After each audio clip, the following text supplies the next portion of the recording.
పరిశ్రమలు అడ్డుకుంటున్న జగన్ వైఖరిని ప్రజాక్షేత్రంలో ఎండగట్టాలని తెదేపా నేతలకు ఆ పార్టీ జాతీయ అధ్యక్షుడు సీఎం చంద్రబాబు సూచించారు. ప్రత్యేక హోదా వస్తే పరిశ్రమలు, ఉద్యోగాలు వస్తాయని చెబుతున్న ప్రతిపక్షం దివి ఫార్మా పరిశ్రమ, భోగాపురం విమానాశ్రయం, మచిలీపట్నం పోర్టును ఎందుకు అడ్డుకుంటుందో ప్రశ్నించాలని దిశానిర్దేశం చేశారు.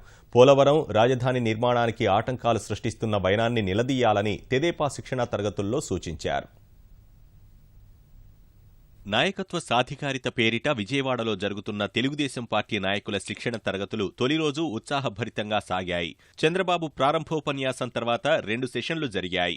తాజా పరిస్థితులపై ఎమ్మెల్యేలు బృందాల వారీగా చర్చలు జరిపి విశ్లేషించారు. అభివృద్ధి నిరోధకంగా ప్రతిపక్షం మారుతోందనే అభిప్రాయాన్ని ఎక్కువ మంది అభిప్రాయపడ్డారు. అభివృద్ధిని అడ్డుకోవడమే పనిగా వివిధ కేసులు వేయించింది ప్రతిపక్షమేనని, వీటిపై ప్రజలను చైతన్యపరచాలనే అభిప్రాయానికి వచ్చారు.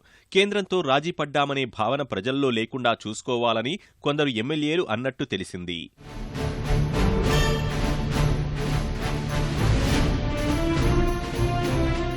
ఎమ్మెల్యేల స్పందనపై జాతీయ అధ్యక్షుడు చంద్రబాబు మాట్లాడుతూ ప్రైవేట్ రంగంలో కార్పొరేట్ పెట్టుబడుల్లో తొలి స్థానంలో ఉన్నామని, 4% జనాభాతో 15.8% పెట్టుబడులు సాధించినట్లు వివరించారు.